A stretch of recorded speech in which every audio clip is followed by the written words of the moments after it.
When you have great coaches, We have a chance to be one hell of a big story this year, man, if we put our heart and soul into this football team.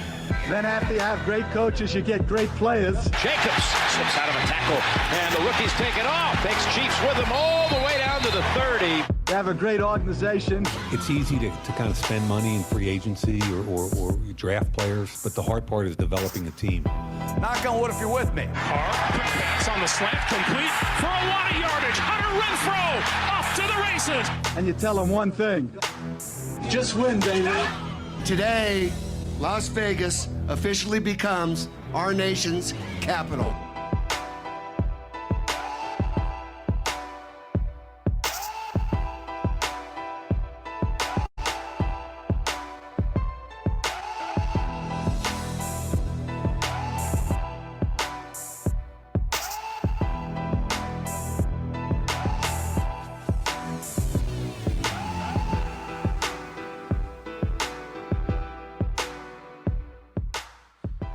We got it going down tonight, right here on the Franchise Raider podcast. The boys will be joining me in a second. We got one hell of a show for you guys tonight. We're going to be talking the 2020 draft. We're going to have a special guest come in house that you guys are going to get excited about. A beast of a football player, a new linebacker for our Las Vegas Raiders. We'll see you in just a minute.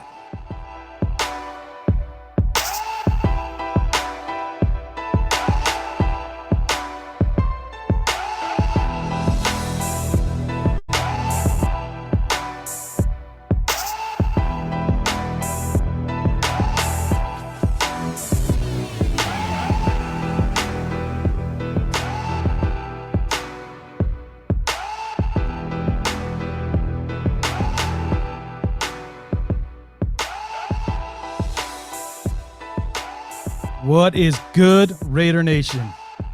We are back in the saddle again after a long, amazing weekend of draft coverage right here on Franchise Sports Media. If you have not yet hit that subscribe button, this is an opportune time for you to do so, as well as head on over to Twitter, Franchise Sports Media, Facebook, just the same. Go over to franchisesportsmedia.com and check out all the amazing articles over this past weekend. We had a lot of stuff going on.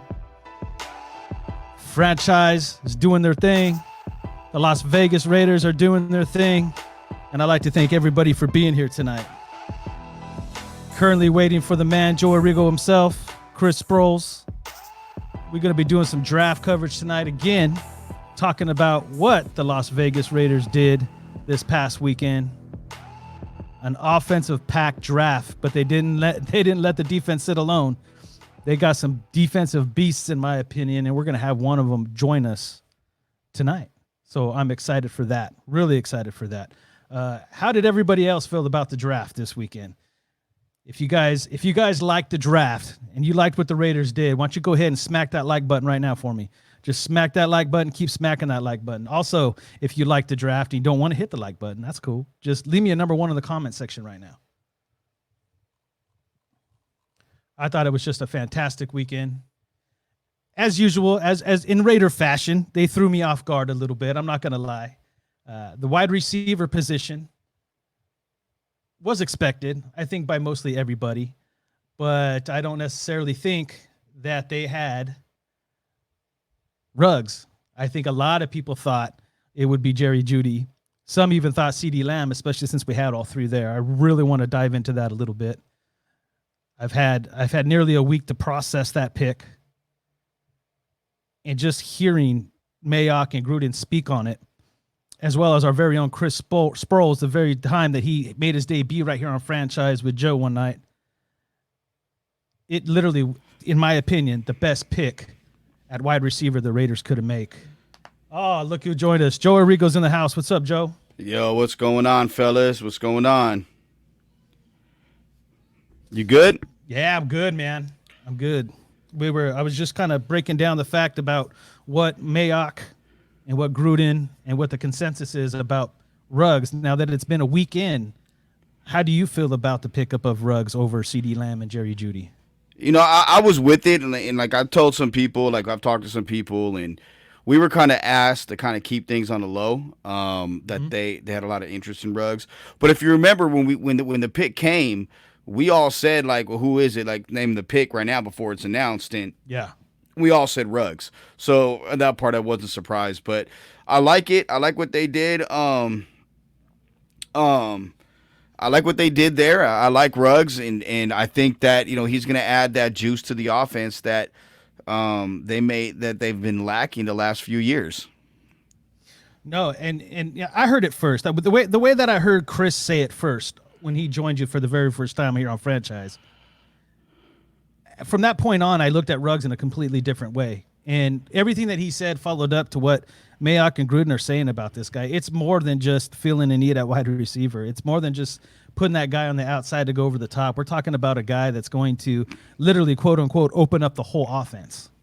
Yeah, and they need that for the offense. The offense, really, the team speed last year was really low. I mean, they didn't have a lot of team speed, and that's something on both sides of the ball that they needed to address. And they did it on the defensive side, I think. But I want to get back to Ruggs because joining us right now is somebody I know really well. He's a guy that I've been banging the drum for to enter, for not just to be a Raider, just because I'm covering them, because everybody knows they're not my favorite team. I'm honestly. Remember, guys, that's just what he says. That's just what he says. No, that's what I mean. But this guy was in my lifetime covering USC in the Pete Carroll and Lane Kiffin and Steve Sarkisian era before I got to Las Vegas. Nice.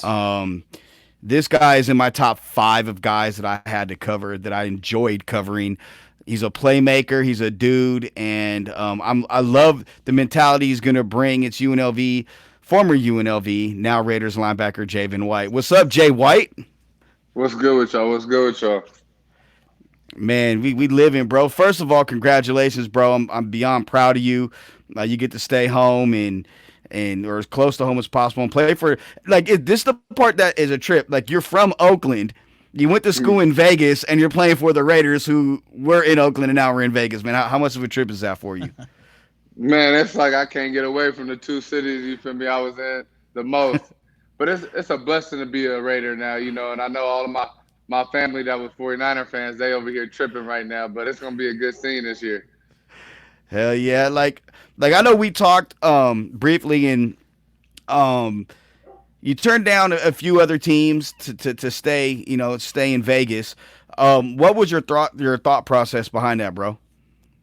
Honestly, it was more of a brand business standpoint. I feel like me staying is going to be a whole different scene for everybody, just a UNLV to get somebody face out there, and we can brand it so much because I went to UNLV. So being a Raider, they already have their own brand, but if we can brand like another player with a bigger scene, because he is like a hometown hero so far, that can help, bring so much, fan base to the city, and it's just going to be a great season. What's going on, buddy, man? This is Jason, a.k.a. The Knight from Franchise, bro. It's so nice to meet you. Joe has said a lot of great things about you. He's talked about you so much, man. And during the draft, all of us were so hyped, hoping that they would go out and get you. And the way that they did it is even sweeter because you chose us. And as a member of the Raider Nation, I want to personally welcome you to the Raider Nation, dude. And I'm very excited of what you're going to bring, especially as the hybrid linebacker, as we'll be calling it. You're going to be the difference maker of us taking out the Chiefs. And how do you feel about your role that they've talked to you about so far in year one? Man, I'm excited for it. Really and truly, I feel like it's going to be a blessing. And for my versatility and what I can do when I get on the field, I feel like the Raiders just need somebody like me. And I'm ready for whatever John Gruden and them need me to do. And honestly, I'm excited to go up against the Chiefs and Travis Kelce, all pro people. So I'm excited for it. I know you're not going to back down from the challenge. In fact, you see what I got behind me. Against Hawaii, man. I had to put it up. I had to rep for my boy, man. So speaking of that, we've, for about 4 years now, you and I have kind of known each other, and from covering you and stuff. And in the last couple years, we really got to know each other a little bit more. But before, not this season, but the season before, going into your junior year, literally like a week or so before you played USC, a tragedy hit, and that was when former UNLV safety Kenny Keys passed away. Mm-hmm. can you tell the people why you really want to wear number 44 and describe what Kenny meant to you in your development on and off the field while you're at UNLV? Oh man, Kenny was an older brother to me, really and truly. When I first got to UNLV, he was there. He took me and my best friend Evan Austria under a wing, and he did exactly what big brothers do when you come to college. When I was down on myself, when I wasn't first playing and stuff, he was the main one to tell me that you're gonna be great, so don't even worry about it. He was the first one to really go over the playbook with me and really have me understand it. And when I see Kenny on the field, I kind of see myself on the field. He was just a loose cannon out there, just going wherever the ball was. Kenny was a maniac. Outside of the football field, he was the bright of the party. He was everything. Everybody knew Kenny and everybody loved him. And when that hurt, I'm a tough dude. I don't really cry a lot, but that made me tear up really, really bad. Me and my best friend Evan, we decided to get him tatted on us. So right now I got I don't know if y'all can see it, but I got basically a football outline, and it has a KK fofo on it, and it's tatted on me. So he'll always forever be with me. Hell yeah. Well, that's awesome, dude. I mean, it shows a lot about your character, how you let people impact you, and you never forget. And I think that's awesome. Tell us a little bit what that draft process was like when the Raiders finally contacted you and it was all said and done. What was part of your thought process in coming to the Raiders? Honestly, man, I was pissed. Not even going into the Raiders. I was just pissed I went undrafted. Mm-hmm. We had this dang near decade not drafted person, and I you couldn't tell me I wasn't gonna break it. I felt like everything in my power was gonna break it. And after I got the call for the Raiders and all the teams, and I decided to stay home, I kind of loosened up a little bit because it was kind of more bigger than football. It was bigger than undrafted. This is there's not a lot of people that go undrafted that's gonna get their face recognized, as much as a player like I am since I stayed in Vegas. And I'm excited that the Raiders picked me up, and I feel like that is a team that fits me because they're nitty gritty. John Gruder's a take no shit guy. Really and truly, and I love to play for coaches like that. You had one under Coach Sanchez, man. Like Tony was a take no shit guy. This is like I wasn't gonna ask it, but it kind of like you brought it up, and it kind of like just hit me. When the last couple of years, there was a lot of speculation about his job security, and I know that how did that affect you and the rest of the guys on the team? And do you think and then you had someone like Tim Skipper there, the D coordinator, who I think really took your game and elevated it, by putting you in a position to be his playmaker. Can you first describe what it was like, having to deal with is Tony gonna be the head coach or is he not gonna be the head coach, and then turn around and talk about what T-Skip meant to you? Honestly, I took it personal when they talked about Coach Sanchez not having a job because, it's not always on the coaches, it's more on the players. The players go out there to play. So we affected a little bit of that. We didn't win the games that we needed to win, we didn't go to a bowl game. So with me, and I was a fighter, I love Coach Sanchez to death. A lot of people didn't like him, but, we had a great relationship outside of football and on the football field that made it better. So every time I stepped on the field, I was fighting for Coach Sanchez's job, and I was fighting, to have UNLV get a face a recognition that we deserve. UNLV is up on the upcoming. I feel it's really coming soon, and I'm excited for this new coach and whatever he does with it. But Coach Sanchez was my guy, and when he got fired, it set a little stone on me, and I was kind of more happy it was my last year, so he didn't get fired the year after me. I'd rather like me and him both go out at the same time. That's a little selfish to me, but Coach Sanchez was a great coach, and I understand a bit of the professional aspects. We didn't win much games, and that's what this business is about. It's winning games and going to bowl games and making money. But Coach Sanchez had a lot on his plate. There's not a lot of coaches that can go around and build a $35 million facility with not a lot of recognition and a lot of fan base. So for him to do that, that shows the character that he had and the love he had for UNLV. And I was truly blessed to be around it. And with Coach Skip is my man. I talked to Coach Skip throughout the whole draft, my whole draft process. Like ever since I left, when Coach Skip first arrived, I fell in love with Coach Skip because he was a Pop Warner coach, and when I explain a Pop Warner coach is usually somebody's uncle or somebody's dad, that you got so much love for you that you don't want to disappoint him because, he loves you so much. And that was Coach Skip. Coach Skip let me do everything I needed to do. He put me in positions to help me get into the step I am right now. And that's why, I'm so excited for Coach Skip, and he's going to be at CMU now. But, I love Coach Skip. I could just hear him. Shit, fuck, Javen, fuck. Look at it. How you gonna let that slap dick do that to you? Fuck, shit. Oh man, Skip. It's weird because I talked to Skip Sunday. My phone was, as soon as the draft was over, and actually towards the latter part, it was blowing up, and then like Jason knows, then we were doing a show for like 8 hours here, and then like after I got done, I hit him. I said, "Yo, when how you holding up?" He's like, "Fuck, my phone's fucking blowing up. Fuck." He's like, but it is what it is. I know you working out at Phase One at Mike Waters' facility out there in Vegas. I know Keyshawn Nixon. I know you know Keyshawn pretty well. What other dudes from the Raiders have you like linked up with and worked out with even before you decided to sign with the Raiders? I haven't actually worked out with a lot of them, because they have their own different time. Pros come in whenever they want, but I've seen Jonathan Abrams in there. I've seen Trayvon Mullen in there. I've seen Jeremiah Valoga, a new recent signing in there. I've seen a lot of guys in there so far. FaZe is gonna blow up because it is the best facility in Vegas. So it fits so perfect with Raiders and the way we train out there. And I'm excited to get around my guys and just join and respect for each other and get to know each other. As a rookie coming in, man, what are you most excited about if your rookie year? Because there's always the rumors about rookie hazing and stuff, but you're kind of a guy coming in. This has kind of been your town, dude. Since you've been rolling through Vegas, is it going to be a different experience for you? Is it already a different experience for you being recognized in town now, ex-Rebel, new Raider? Yeah, it's gonna be a great. The most thing I'm excited for. I'm gonna be honest with you. I'm coming in to take somebody's job quick. That's what I want to hear. Like, yes, sir. I don't plan on sitting on no bench or nothing. If I gotta do it, I gotta do it.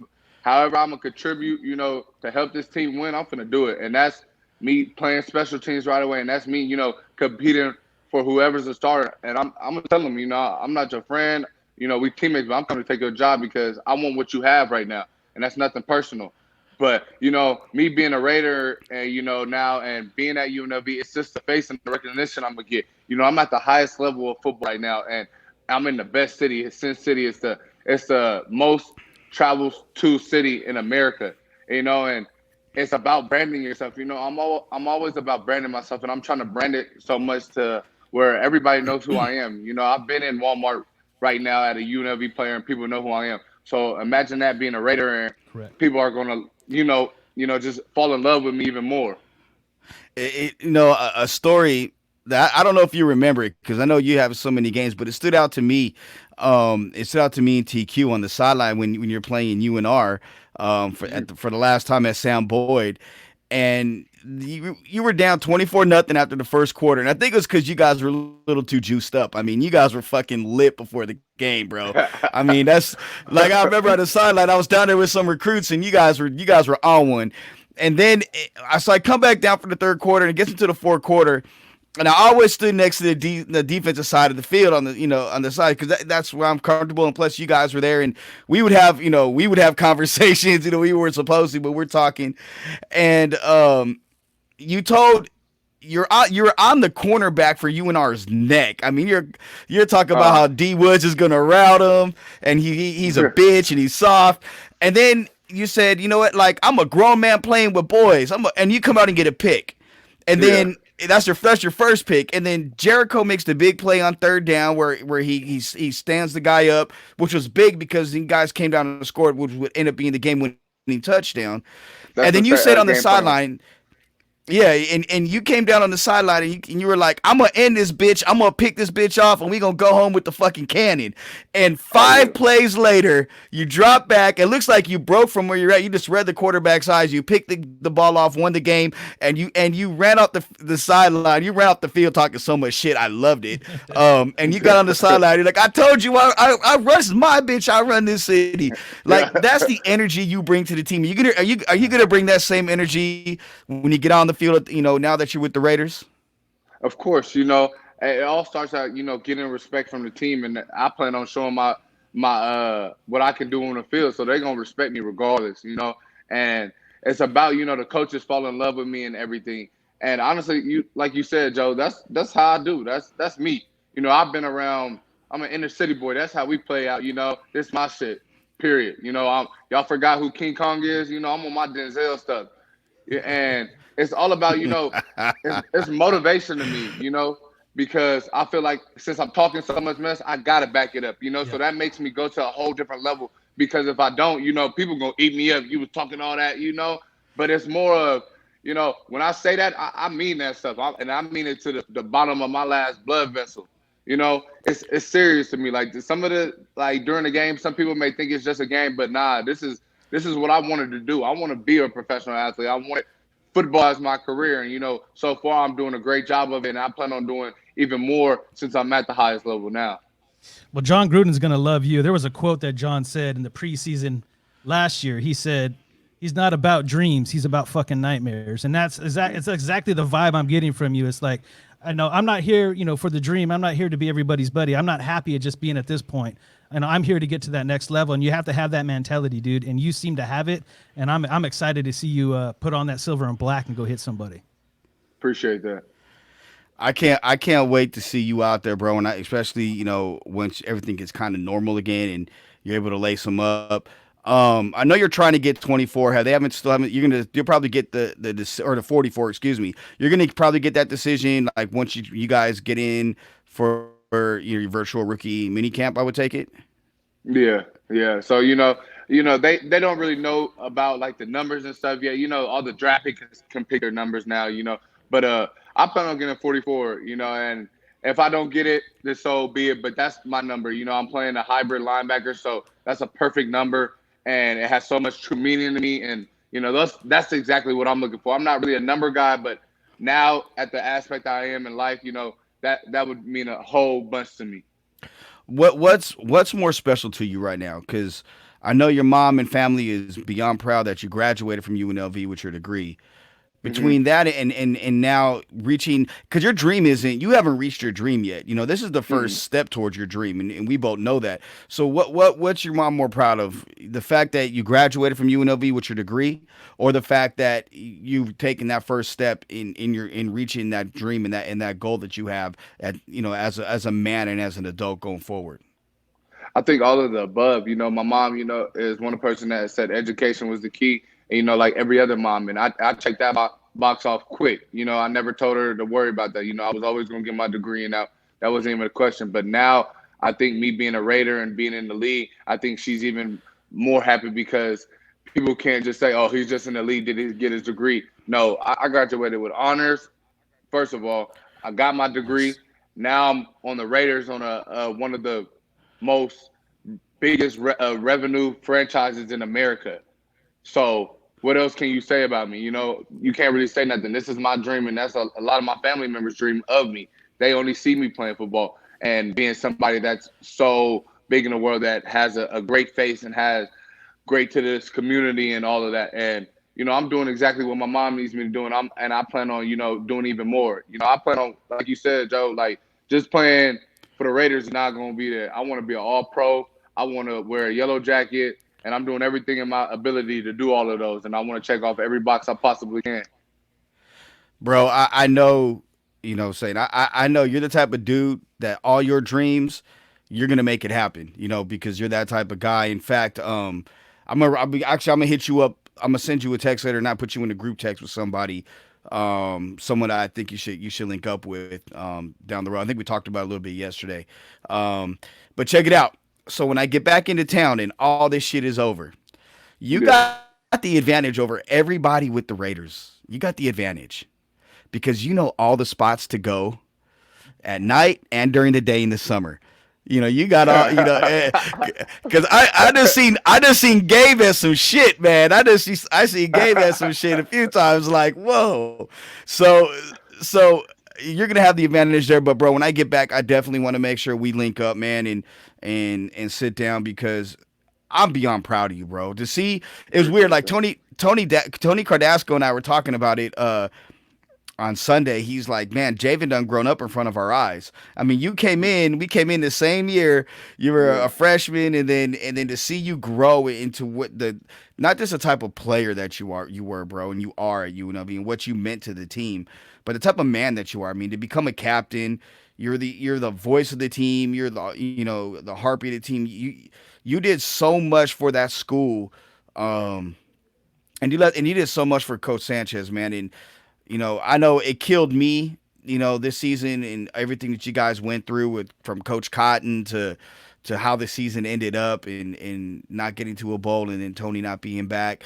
But to see you grow up and to become the man that you are, from coming in as a teenager to now a grown-ass man, bro, I'm beyond proud of you, bro. No matter where you went, Raiders, you could have gone anywhere, Dallas, Seattle, wherever, bro. I'm so fucking proud of you. I appreciate I can't say it enough, man. Like, when I got the word, I teared up a little bit, real shit. Like, I teared up just for you because I know how much football means to you, bro. I appreciate that, for real talk.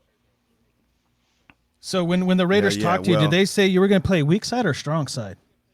They just said I was going to play linebacker, and I believe I'm going to play the Sam for them, which is the strong side. Yes. The weak side is more of, the actual, like, bucks and stuff, like flash DNs. But I'm going to play the strong side, and they said that they talked to everybody, and everybody's like, he's just amazing when he's around that box. And I think that's why they want me to play linebacker so much. And, the linebacker coach even told me, they got a lot in store for me, and I'm excited to get there, and I'm ready to fight for a job. Like, I feel like a lot of people ain't even in shape right now, and a lot of people ain't been doing what they need to do. So I'm excited. I've been in shape. I've been doing exactly what I need to do. If we went tomorrow to play, I know I got the lead over everybody because I've been handling my business. So straight like that. You still 220 right now? Nah, I lost a little weight during the coronavirus. So right now I'm about like 214, 215. But I'll get back to the 220 easily, especially if we have that much far of camp-wise until like July, they think. So I'll get that 5 pounds, 6 pounds, whatever back. It's just about me maintaining it and being able to move good with it. Are you going to try to add a little bit more because of the heat that you're going to have to deal with? I mean, we know it firsthand because you're gonna have some of that water weight, so you're going to make sure you drop it down and able to maintain at 220. Nah, honestly, my 220 wasn't even a lot of water weight. It was more of that was my weight. You know what I mean? So I don't need to really do a lot. I don't lose a lot of weight like that because at camp you eat so much. The time I lose weight is when I don't do nothing around like the house and stuff. I don't be moving active. I don't eat as much as I possibly can because I'm not that hungry. So it's me about moving. That's why I've been working out so much, because when I work out, I want to eat consistently, and that's how I put the pounds on. So I've been working out like a maniac, doing treatments. Like I said, I'm ready. Like, if we went tomorrow to lace them up, I'll be in full effect, full season form, like ready. Nice. Well, you always say, you're from the block, so if you stay ready, you ain't got to get ready. Straight like that, you feel me? Like I said, I come from a different cause. Simple as that. Hell yeah! So one of the I'm gonna ask a question that was in one of the comment sections. He was like, "Yo, Javen, you guys see that 707 tattoo? Is you from Vallejo or what?" So I'm gonna let him talk about where you from in the Bay Area. So I'm from a little city called Fairfield. I got the 707 because it was more of, I know where I came from, and, I know a lot of people, it's like kind of a little disrespect to a lot of people from the 707, like some people that was hating on me. They'll remind me that I was so good around the Bay. Like I said, I know people from Vallejo. I'm good in Vallejo, Richmond, Oakland. I'm good all over the Bay. Like, when I say the Bay is my shit, like, that's my shit. Like, you can't go in the city in the Bay and not say, Javen White, and people respect that. So the 707 is more, that's why I was like, they will say I raised. That's where I laid my head down. But I went to Mac, and that's a whole different breed. That is Oakland. You know what I mean? And it's just a whole different of the Bay Area. That is my shit. Like, Marcus Peters and they say the town and all that. That's they shit. The whole Bay Area is my shit, and that's why I say I'm a Bay Area kid. Period. That's what I'm talking about. Hell yeah. My guy Javen White, man. Look, bro. I know it's not late, but I know you got a lot of shit going on, and for me to you, bro, like, I appreciate you, and I know, like, I mean, again, you and a lot of other dudes on the team mean so much to me. You know, I don't think I've ever been as close to a team as I was to you guys and the guys in the last few years, bro. Because I mean, you were a real one, bro. And you're and real shit. Like nobody knows this, but Javen, this is the first time I ever did any type of interview with Javen. Yeah. And you know, like I've always let Jay do his thing, and he's always seen me interview. In fact, he's interrupted interviews like, Joe, why you fucking with people like that? So, but man, like the love and respect I have for you, man, you're like a little brother, and I'm beyond happy for you, man, and not just where you're at, you know, in your career, but like this, you graduating with honors and seeing the pictures of that, man, that brought a big smile to my face, because I know how hard you work in the classroom. Appreciate that. I know you took that, you know, it's real serious. And man, I hope everything worked out with Evan, man. You know, Evan had a hell of a year this year, man. He really exceeded a lot of people's expectations. You know, and you know, he had a good year. In Gabe, and you know, I just wish, you know, that you guys, you know, I wish everybody, Rashad, like we gotta find a home for Rashad, bro. Yeah. Rashad need to be on somebody's roster. Exactly. You know, like you said, Evan, you know, Evan's my best friend. I knew Evan since middle school, you know, so that flesh hole and bond is a different from, you know, the Rebels, and I know Evan's whole family, and it's about, I know how hard Evan works, and you know, even if he got to go to Canada, you know, he's going to do great in Canada, and he'll be back in the league. So I'm not really worried about it. And, you know, like Evan's a dude, he really just going to put that backpack on and just keep moving. So I ain't really worried about Evan and getting down. Like you said, Jericho's going to do a great job. And, you know, I'm excited for wherever he goes. And Gabe is Gabe is Captain Gabe. You know, that you can't really say Gabe unless you say Captain Gabe, 2-time Captain Gabe. And I know wherever Gabe goes, man, he's going to do a hell of a job. You know, even if it's not in football, I think Gabe would be a great athletic director. I think wherever Gabe goes, he's going to succeed, and he's that type of man. Like you said, Ray, you know, we've never had, for instance, a fifth-year transfer come in and have a best impact like Ray did. You know, we've had Syracuse transferred, we have USC transferred, but we've never had somebody like Ray's transfer really affect our defense. You know, I'm gonna be honest with you. I felt like we had the best defense of linebacking core in the conference, maybe in some other conferences. And I was just about to say that. I thought you and Ray and Farrell, and then you know you three were. I mean, when you guys was gonna say in sub or even, you know, we're in base at times. And then with Gabe, man, you guys had.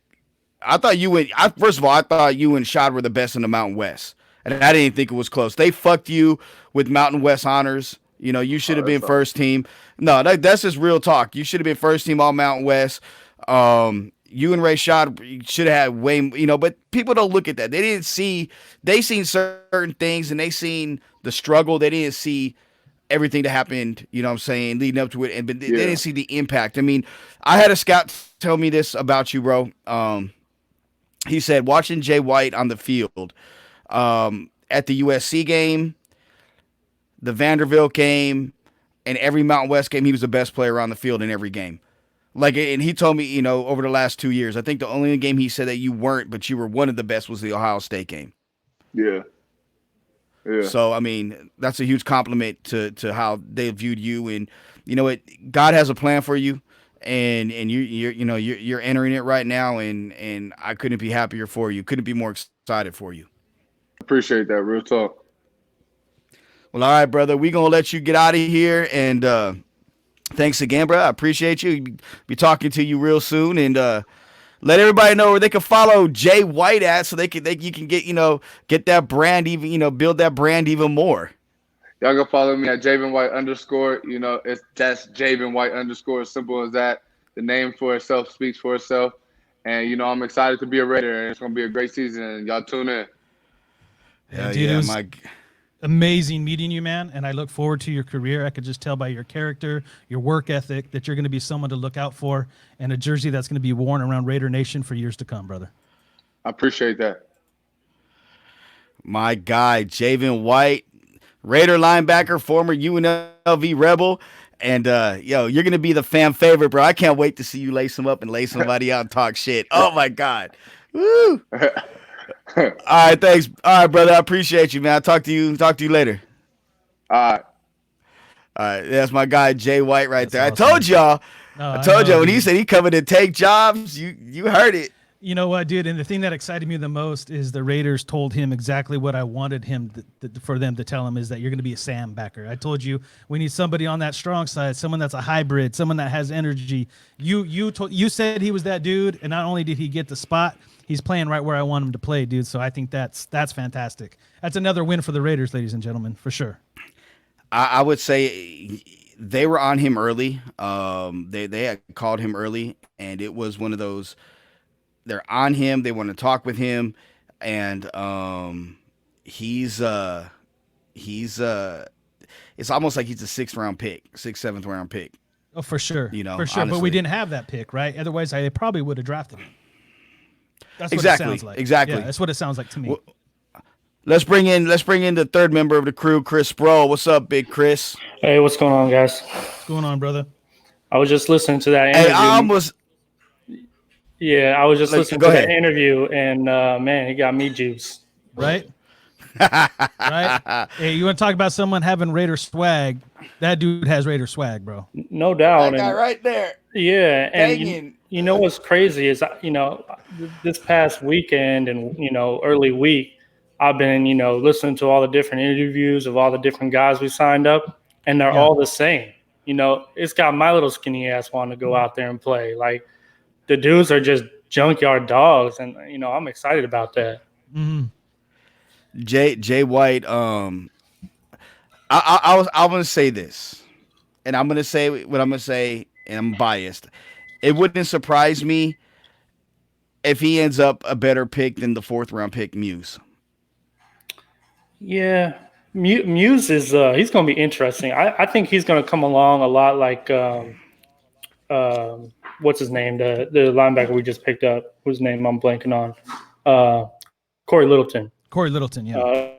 He made his mark on special teams in the first couple of years. Mm-hmm. Chris, you there?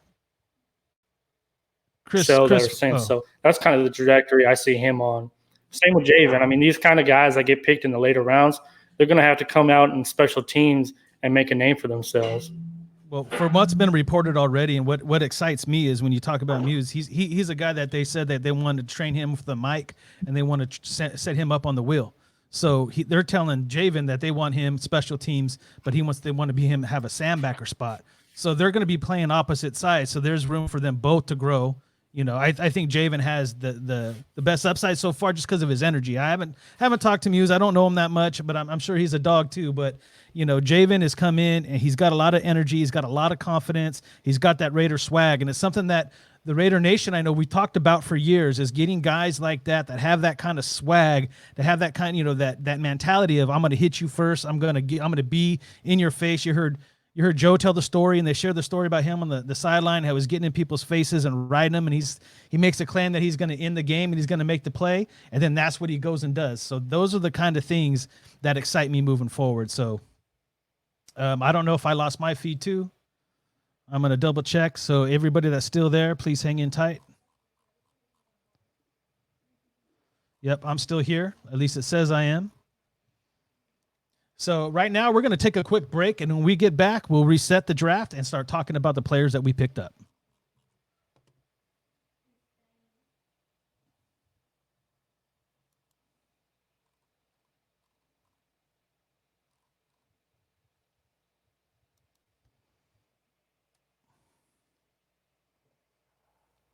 Las Vegas.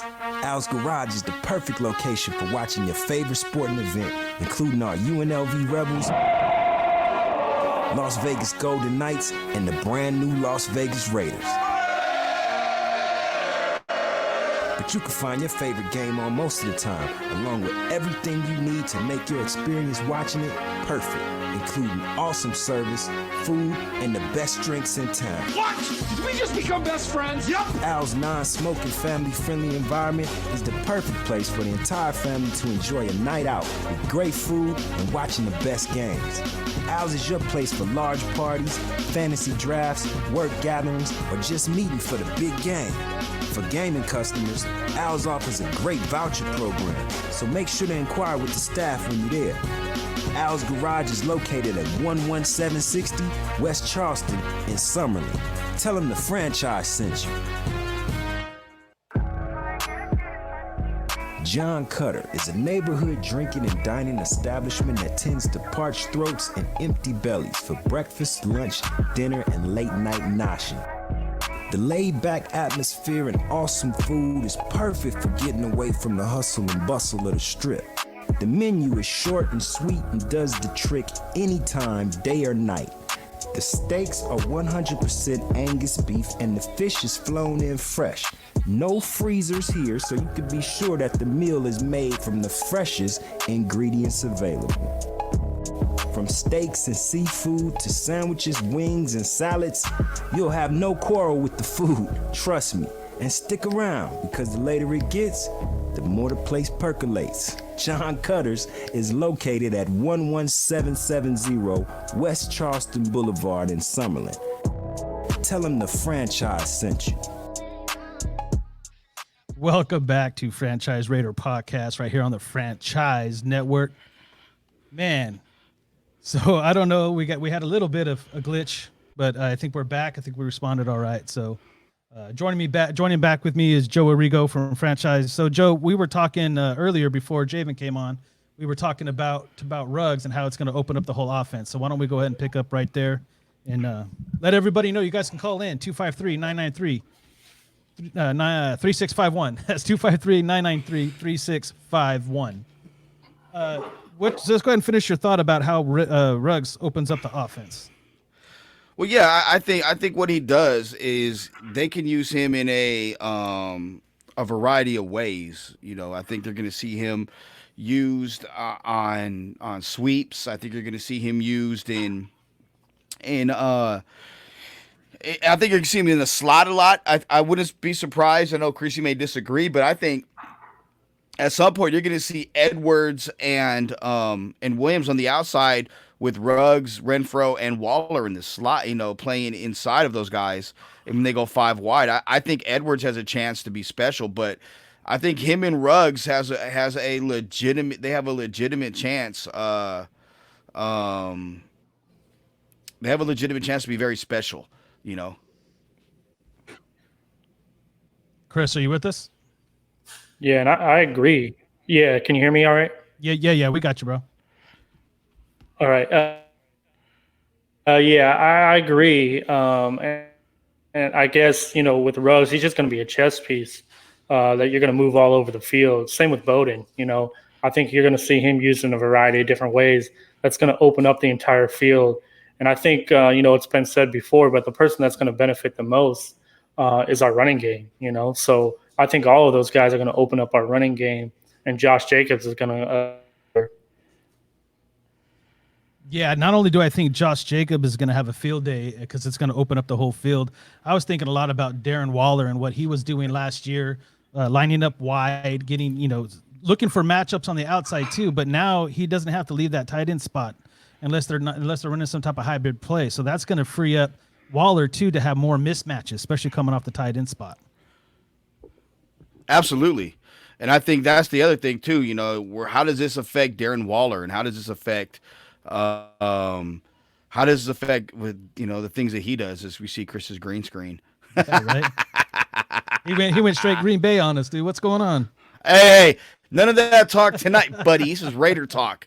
Even though my article on Franchise Sports Media is out, and it's how Sterling Sharp deserves to be in the Hall of Fame. So go bang that link and check it out. Right after you tell me no, you go into a spiel. That's good. Good stuff right there. Hell yeah. No, but hey, so I think what it does for Waller, though, it puts defenses in a very tough and unique situation. Now, what I mean by that is if you keep the safety up, the safety is going to most likely get burnt by Ruggs, you know, or Edwards for that matter, okay? And let's say you keep them back, well, that's going to open up the running lanes and the holes for Josh Jacobs or Bowden when Bowden's in there. So he's just a matchup nightmare. And then when you add Edwards in, who Edwards is a guy, He's the same type of guy. Well, he's not 4'2", and Ruggs isn't 4'27". Ruggs is like 4'22" type guy. Okay, Right. he just the 4'27" was just what it was at the combine. But when you look at what Edwards does when he's healthy, he's a freak. The catches he makes, the way how strong, how he bullies people. He would have been in that group of top 5 or 6 receivers in this class should he not have gotten hurt. So he's a legit dude, and to get him where they got him in the 3rd round, I'm pretty excited about that. I mean, South Carolina puts out some pretty badass wide receivers if you go back and look at it. And the crazy thing is too, because we were talking, about Williams last year. He played hurt. This is a guy that gets downfield too, man. He gets behind safeties, and he's going to be, if healthy, he's going to have a whole nother different kind of year for the Raiders. A lot of people that are down on him are going to change their mind now that you have someone opposite side that can really bring the safeties back or up and have that top end speed. It's going to open up the whole offense. And we haven't even talked about Bowden yet, who's a guy that's more versatile. He could play wide receiver. He's going to play running back. He could throw the football. A dynamic football player. So this offense got a shot of adrenaline in this draft, dude. He's a weapon. He's like there's no whatever number he wears, he just put weapon. Yeah. X factor. Yeah, he's just as the weapon. Like where are you gonna put Bowden at? Well, yeah. Well, shit. Where do you want to put him at? You know what I mean? Let's put him at running back this play. And that's the thing. I was talking about it with TQ. Yesterday, we were having a conversation about it, and I said, look, man, with Bowden, you can line him up in the slot and then turn around and flex him out, or line him up in the backfield and flex him out in the slot. You can line him up in the slot with Jacobs back there and then bring him down. So now who pick your poison about which back is going to catch the ball at the backfield. You can put him in at the joker at the quarterback position. You could put him out wide if you wanted. And I think was it you that said it? Somebody goes, when they seen his picture, when they seen his picture from Kentucky, it looked more like a mugshot, and they were scared as shit of it. I wasn't me that said that. Yeah, I forget who I was talking to. He's like, man, his picture looks like a damn mugshot. Oh no, I know it was Ruse. Talk about it. That's who it was. It was Ruse. I was talking to Ruse. Yeah, Ruse. Who, by the way, I'll make the announcement now. We want to welcome Ruse to the franchise family. He's coming on board to write and do some podcasting and video and some shows with us. So we want to welcome Ruse to the franchise family publicly. So yeah, we got Ruse there. Ruse rolling with us. So yeah, but I think overall when you look at what Bowden does, he's just another weapon, and that's something that the Raiders need. They need more weapons, and they got them now finally. When it came to with them adding, Bowden and Edwards and Ruggs, Gruden has his guys now, and I think it's invaluable. They're guys that he can teach how to be pros, right, versus guys that are already pros and they come in as divas or with attitudes and all the extra bullshit. And I know there's going to be a slight learning curve for these guys coming in as rookies, but each one of these guys has a special talent that can't be taught, whether it's speed or the ability to go up high and catch a ball because of their physical demeanor. Well, you saw what Bowden can do. He's very versatile all over. So just their athleticism is going to give this offense a boost. So the things that they might be lacking when it comes to some of the route running and some of the understanding of how the offense runs in the NFL versus certain defensive looks, they'll grow into that. But they have enough athleticism to make a difference in week 1. Chris, are you there? Yeah. I'm having some serious computer issues over here. Yeah, you're good, brother. No, but yeah, I agree. I mean, that's what's exciting is just the amount of weapons that we have on offense now. I really think, our offense, should be able to compete with anybody. The key is going to be on the defensive side. Are we going to be able to get enough turnovers? Are we going to be able to stop enough people? Because I think we have more than enough weapons to put points on the board. And, like somebody had said, during the draft was, it's like the Big 12 out here now in the West because people are going to be putting points. Yeah, people are going to be putting points on the board. Ooh, that's the thing that I like. I like the fact that it's going to be the Wild Wild West because with the AFC West, you got those teams with the defenses: Seattle, the Rams defense. You know, you got some teams that can play some defense. The 49ers.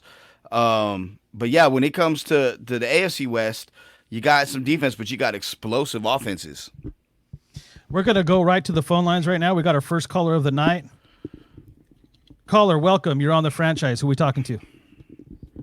Tom. My buddy Sharouz turned me on to you guys. And nice. I like what I'm hearing. Good stuff.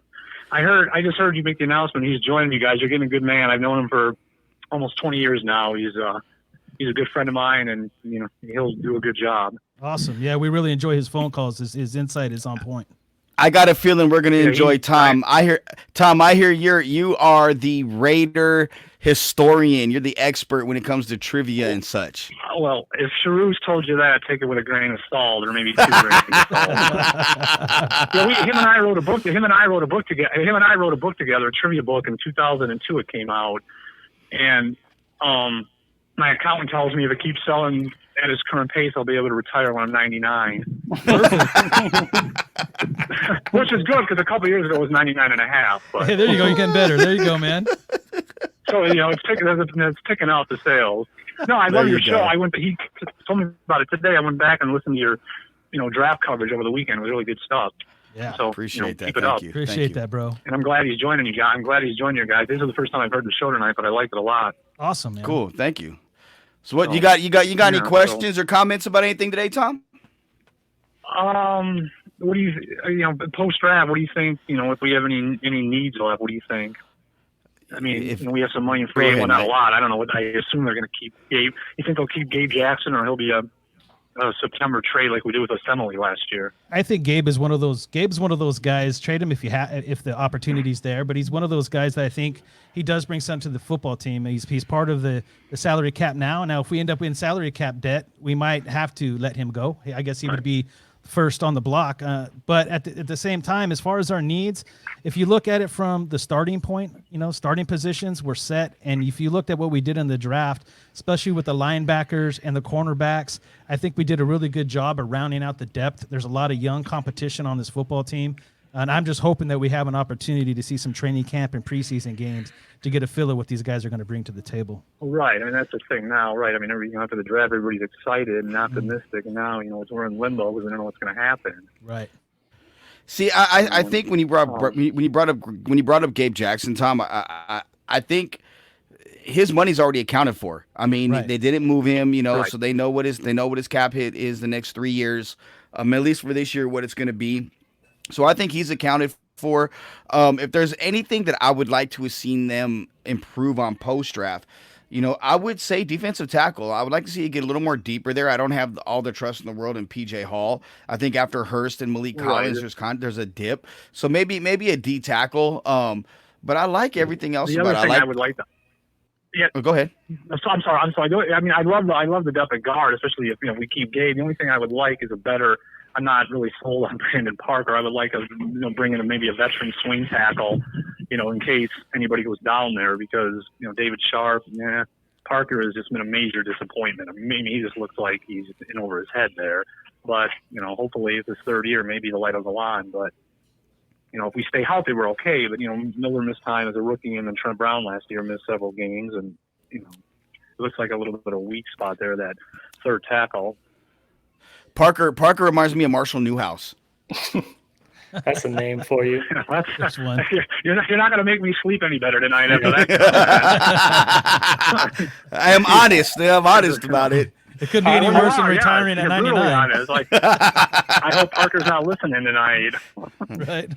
I hope he is, and it maybe light a fire under his ass. Yeah.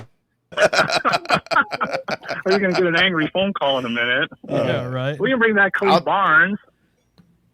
Oh, Khalif Barnes is another one. Yeah. Yes. Yeah. You had the crickets on that. We had to get over the nightmare first. And Kwame Harris. Oh Lord, God, that guy.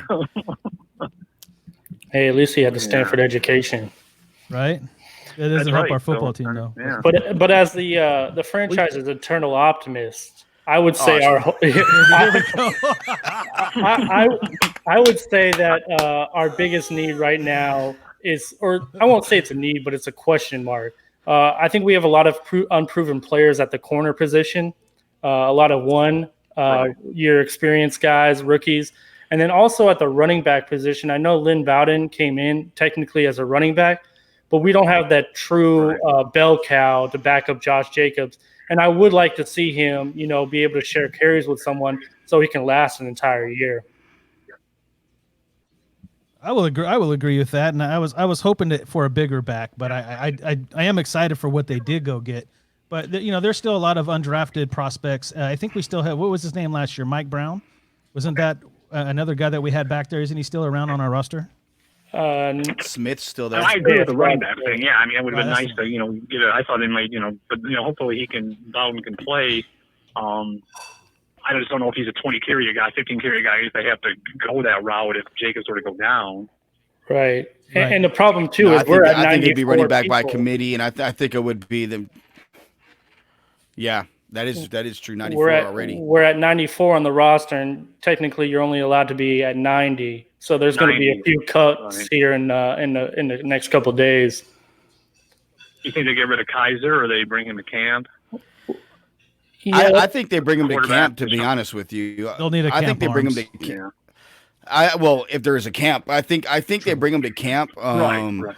I think they'll bring the 4 and let Kaiser and Peterman kind of like figure out that 3 spot. But I think you're looking at the receiver spot. There's Rico Gather and Marcel Aitman, right? And even Keelan Doss. Those are 3 guys.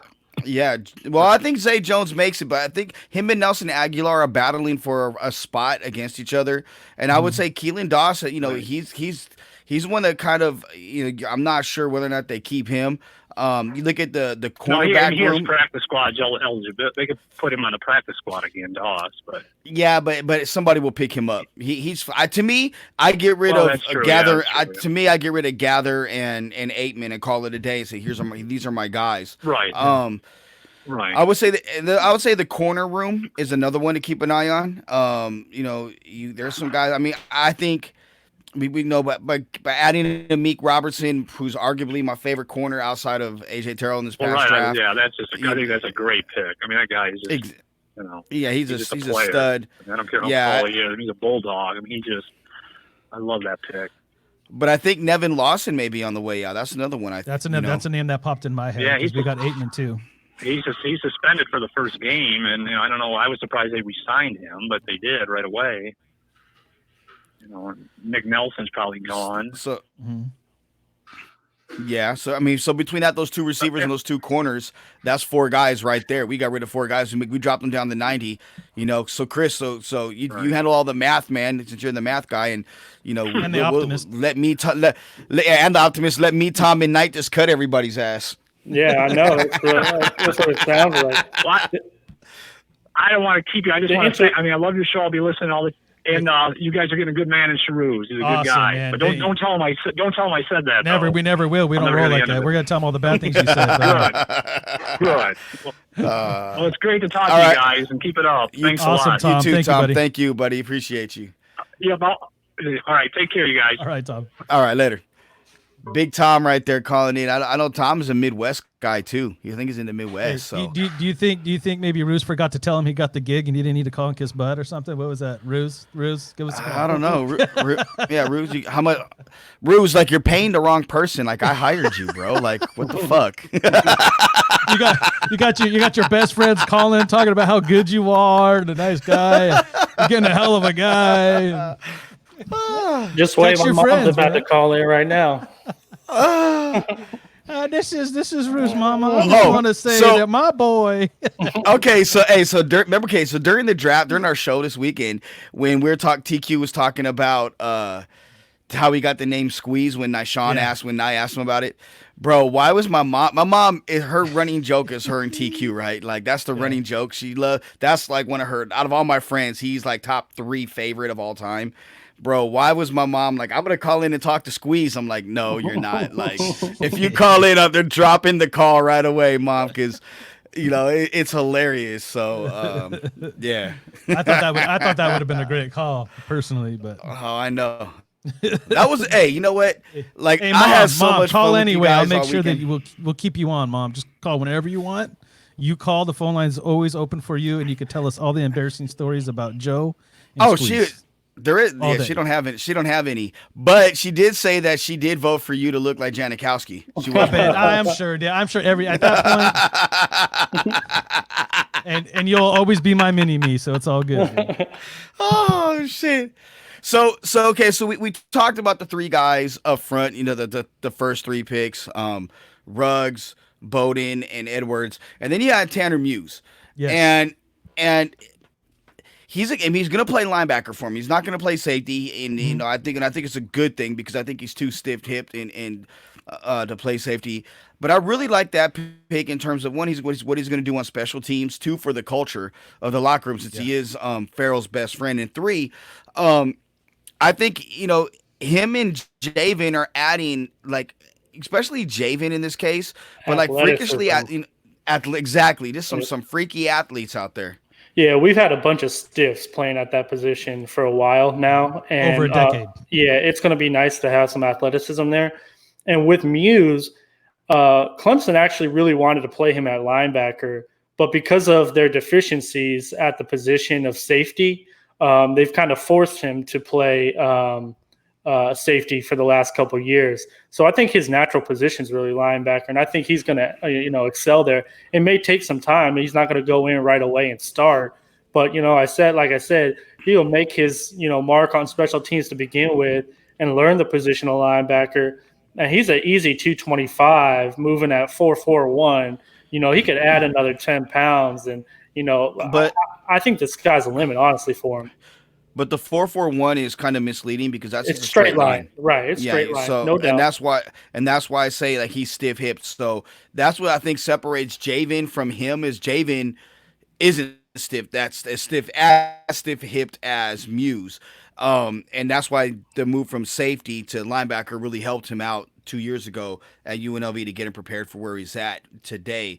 But I do agree though, Knight, that with Chris, that I think those two backing up, with some of the other guys they have, and you know what, I wouldn't rule out a maybe bringing Burfict back in if he's still on the street. He comes in as a backup. I would kind of be open to that. Well, you got Markel Lee too, but playing off what Chris said too, I really like the fact that both these guys are ex safeties, so they have coverage skills right there. Stiff hipped or not, they got good hands. They understand the receivers coming out of the backfield, the routes, and what they might even do in the slot. So we talked a lot about playing the nickel, but bringing Javen in to play Sam and having Muse on the wheel, it's great backups for Littleton, and we could even go into a more true 4-3 package if need be, especially if we're going up against a big running back to have more size out there and not put so much pressure on guys like Joyner. And even if we put Aitman over there undersized, we could play guys like Javen and Muse and Littleton and Kwiatkowski more as 4-down linebackers traditionally with athletic. That's why I wanted the hybrids, and both these guys are hybrids.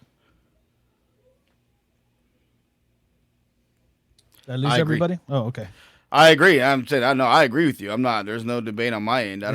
No, because I think it would be great to be more traditional at times, especially when we're going up against a team that has a great dynamic big back. And I mean, you just look at all the tight ends in our conference, in our division, it's loaded. So you need those linebackers that can move in space. And I think Muse could be a good little chess piece on tight ends because he does have the size, and he has played safety at Clemson. Right. So he's got experience, in big games. So it might be a nice little piece to put on, a tight end like a Kelsey, or someone like that, Yeah, and I agree, and that. Oh yeah, his size is well. So and I agree, and that's the same thing with Javen. I mean, the thing that stands out about Javen and Muse, I think those two guys are going to be joined at the hip in terms of when you talk about one, you have to talk about the other. Yeah, Javen at the players. It was one of the All-Star games at the end of the season. He was lining up at corner in practice, lining up at safety, and lining up at linebacker. So, and I've seen UNLV do it firsthand against Colorado State against their big corner. They moved him to corner for the game, and he was out there bumping and playing coverage and doing a hell of a job. He held their number one receiver, who's a guy that's probably going to get drafted next year, held him to like 1 or 2 catches and got in his head the entire game. And then I've seen him line up over tight ends and give Fresno State's tight ends fits.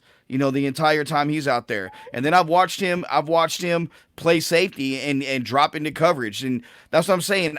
That type of athleticism, that's the type of athleticism you need on the defense. We were talking about it with Isaiah Simmons. That's Isaiah Simmons.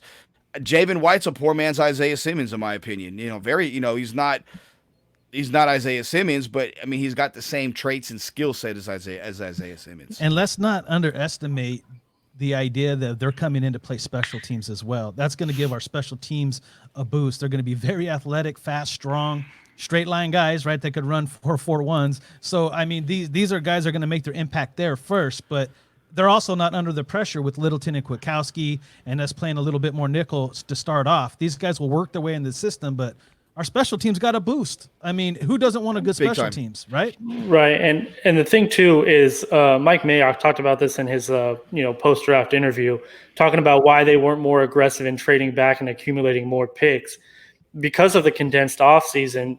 These guys aren't going to get the opportunity like they normally would to showcase their talent. So I think a guy like Javen White, he's going to have a limited amount of time to show what he's capable of. So maybe he doesn't make the roster right away, but if you could put him on the practice squad and have him develop, that I think would be ideal. He's gonna make it. Watch. Just from what I know, he's gonna make it. Right. There's a 3-year deal in place. Yeah, and everything that you've said, has me excited. I haven't seen him play like you have, and you were right on about Keyshawn Nixon last year. And usually every year we have 1 or 2 undrafted players make the team. Last year it was 3. So the only thing that worries me about with the undrafted guys is just a limited offseason and their ability to showcase what they can do. Those undrafted guys really have to fight for everything that they get. And I hope that they do. I hope they get that opportunity, especially, as highly as you've spoken about Javen White. Well, but Chris, too, we talked about this right after we got off the interview with Javen is, we made a lot of moves. We made them a lot of them late to get up in the 3rd and 4th round. But we were talking, I do believe the way that you hear Javen talk about how the Raiders are after him, you talk about the 3-year deal being in place. I think this was a guy that would have been a 6th or 7th round pick. That's why they're giving him a 3-year deal versus just the undrafted free agent tag, right? So yeah, no doubt. This is something that they would have, if they would have got more picks in the back end or not traded those picks. I think Javen would have been that dude that was drafted regardless. So I think he got to. Yeah, I agree with that. And again, I'm hoping for the best because we need an infusion of talent at that position. I mean, like you said, the last 10, 15 years, we haven't had anybody. It goes back to Kirk Morrison and Thomas Howard were like the last 2 legitimate linebackers that we had. Yeah. And we had Nick Roach for a year who was good, but he had concussion issues. He would have been the difference maker in our linebacker core had he not got the concussion. He was balling. Yeah, and Lord knows we need an infusion of talent at that position. And a lot of disappointment. And like Rolando McClain. Yeah, they're so important now. Because they have the bulk to stop the run, but they also have the athletic ability to cover these tight ends. Well, since Chris is Mr. Sunshine, and I'm gonna bring up something that may be like a Debbie Downer. No, and I thought about this, Sunday night, and I kind of thought about it yesterday and today.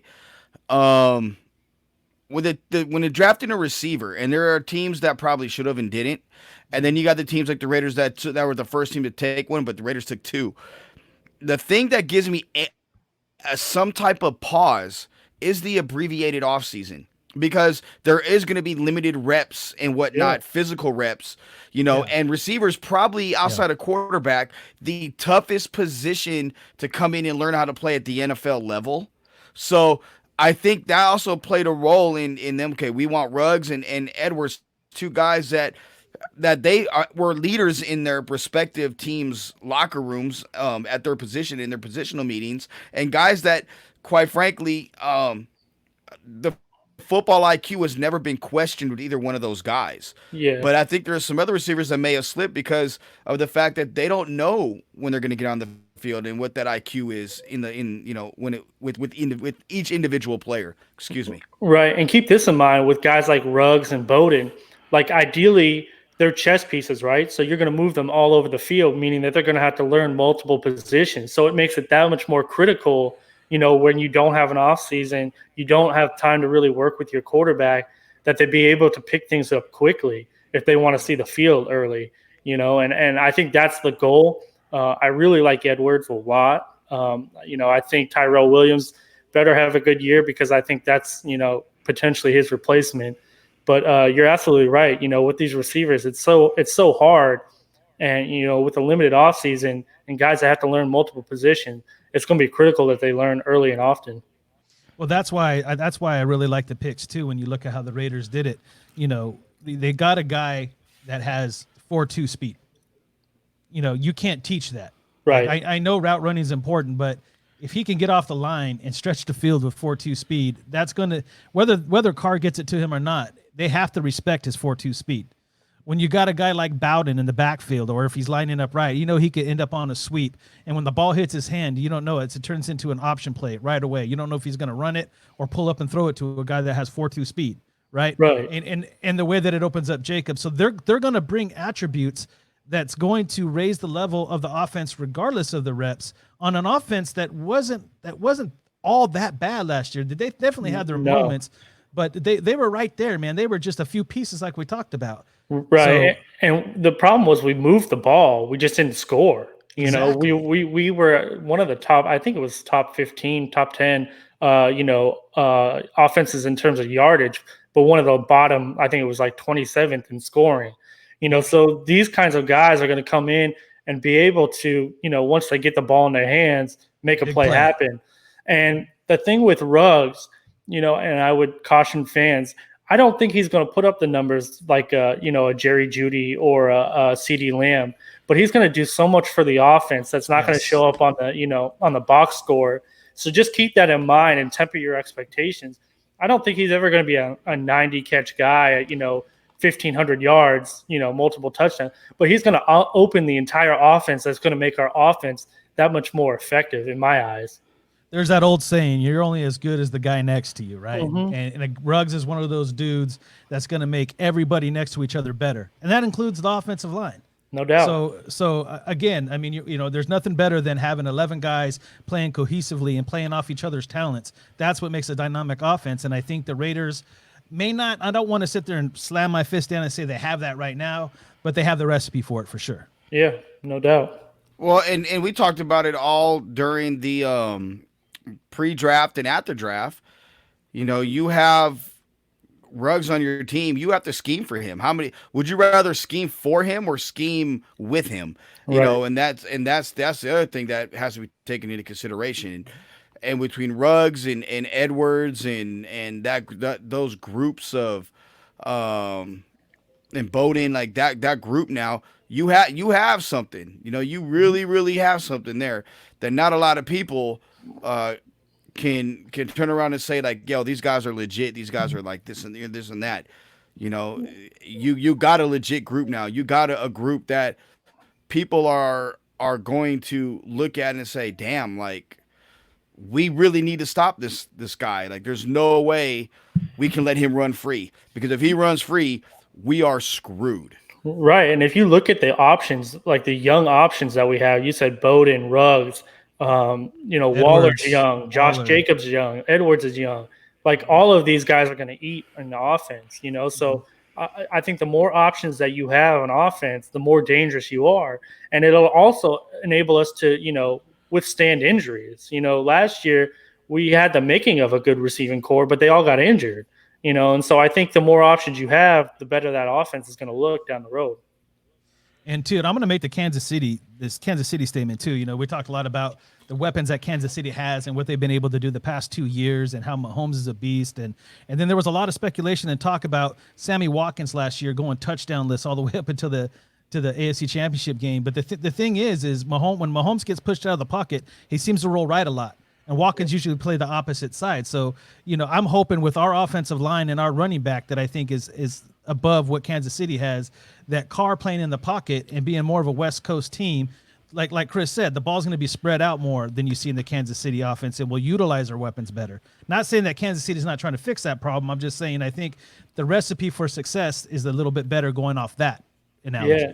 And one thing too, Josh DeBow of the AP put out the number one quarterback on slant routes this year was Derek Carr. Correct. And if you watched a lot of the highlights of Henry Ruggs, it's him catching a little 5-yard slant and taking it to the house. So you can envision that in our offense as well. And again, Henry Ruggs is going to open up the entire middle of the offense and especially the running game. You're not going to be allowed to put 2 safeties in the box. You're going to have to respect his speed, and it's going to open up everything for everyone else. And then let's like kind of flip it and stay with the offense. We kind of talked about Gabe Jackson when Tom called in, and them keeping Gabe, and they still got good, and you still have Incognito and Parker. Was it Parker? Well, I'm Kush. talking about guards right now. Oh, you're talking about Kush. guards. That's what I'm Kush. talking about. Yeah, and then you got John Simpson coming in, and I think his role and his job is going to be, you're the future left guard. Yeah, no doubt. You're the guy that a year from now is going to be playing next to Colton Miller, and you guys are going to be protecting Derek or whoever is our quarterback, but it's Derek's blind side for the next umpteen years. Yeah, and Incognito's not getting any younger, so eventually you're going to have to replace him. And, Incognito's been really, a great player, but, there have been things that have gotten him in trouble as well. So you have that security as well in someone like him. So you have to take that into consideration as well. Well, I mean, totally, go ahead. Go ahead. No. Go ahead. So the fact that I just made the comment, Incognito's roommate, a guy that they could team up. I mean, I know that he has his off the field issues. He has some bipolar issues and stuff like that. But the guy's a football player, and the things that Simpson can get from him, just being that dog, being that tough guy in the center right there that opens up these running lanes. I think that's just going to help Simpson develop as a better left guard. So. I mean, I think smart move, planning ahead, bringing in a guy to team up with Incognito, teach him the ropes, get him tough and ready to go. So when Incognito, if I can say his name right, is out, you can plug Simpson in and go. So I think it's another fantastic move. Big time. And that's exactly what Mayock said pre-draft. We're going to bring in guys because we have to look at things 2 and 3 years down the road or even following this season. And that's exactly what he's doing. He's bringing in guys that he can count on, that he feels he can count on, that 2 or 3 years from now, they're going to be guys that are going to be starters. So that salary cap won't be as big of an issue in flux or as bad. Yeah, or an issue. Yeah, exactly. Right. And he spoke specifically about depth. And the reason that they tailed off at the end of the year, he said, was on him because he hadn't built the depth that was necessary for the team. And if you look at all of these moves, maybe not all these guys are coming in and starting right away, but they provide depth. So if you do have an injury, you can sustain it and still continue to win. And I think that's going to be a crucial part as well. These are young guys that you can develop, but they're depth pieces as well. So if you are, get injured at a specific position, you have a capable player that can be inserted into the lineup and you feel good about it. And those are the things that we were talking about before the draft. We were talking about the way they handled themselves in the offseason, bringing in these free agents and setting themselves up for exactly that. Getting guys like Kwiatkowski, Littleton, Collins, Seeb, even a guy like Jason Witten, as crazy as that sounds, just to kind of help beef up that offensive line while we get Foster Moreau ready. This is just another way for the Raiders to go in and be able to draft that depth because they did such a good job of setting the starting lineup before, except for maybe the cornerback position and getting that number 1 wide receiver on the outside. Yeah, and with the tight ends, I mean, John Gruden went on Sirius with JT the Brick, and he spoke about 3 tight end sets. So, he specifically said, Waller, Witten, and Moreau, and he's going to smash the ball down the field. And again, you have that over-the-top threat with Ruggs. So do you stack the box and leave that one-on-one with Ruggs, or do you keep that safety back and then you just go haywire with the run game? Could you imagine a 3 tight end set with those guys? You have to respect Waller. No doubt. You got Ruggs, you got Jacobs. You can't just ignore Waller's there and block, because he can slip out and go up the seam. It's over. Yeah, and both those other tight ends are capable receivers. I mean, it's not like they're just blocking tight ends. They can catch the ball. I'm loving that that JG there, Joe. What am I missing? Knock on some wood if you're with me. Knock on wood if you're with me. You. There it is. Come on, here we go. Every show we got to have the Joe Rigo attempt at John Gruden's sound bites, which sometimes are good. But most of the time, not so good. Look. I'm an old school ball coach, okay? I'm a ball coach. And we're going to pound the ball down their fucking throat. No doubt. Because that's what I want to do. All right. I got 7 years, Knight. Okay. 7 years, Knight, left on my contract. Okay. 7. Hey, we're going to do what the fuck I want to do. How do you keep the ball out of? That's one of your better ones, by the way. Good job. How do you keep the ball out of Mahomes' hands? It's all ball control, Yeah. Control the clock. Pound that thing. Hey, Chris, you didn't go to Stanford, did you? Nope. I surely didn't. You're on point tonight, Joe. You've been practicing in the mirror, haven't you? Good. I don't like them guys because, them guys are too smart for me, okay?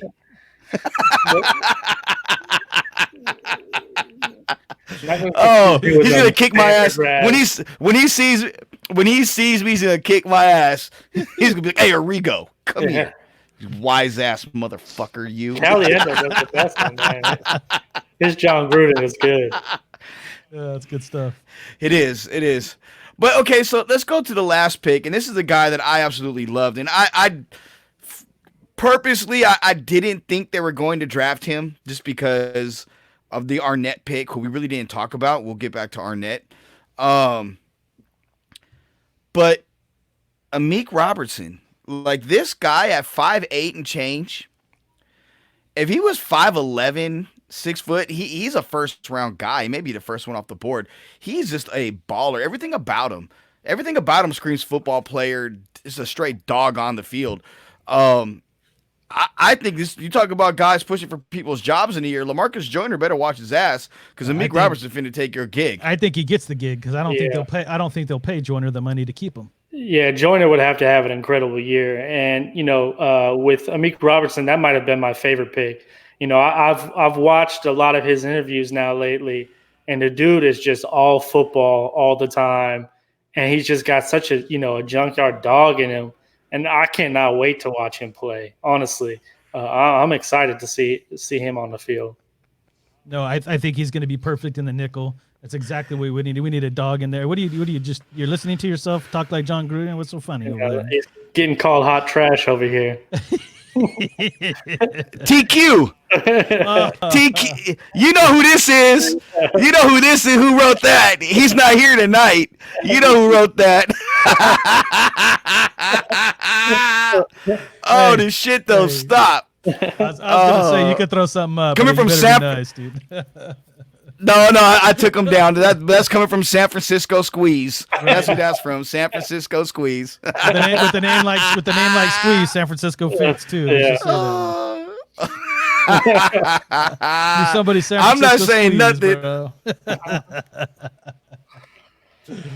Oh my goodness! Words expressed in this portion of our show is expressed by Knight and solely of Knight. Those aren't the same words and feelings of those of Franchise Sports Media.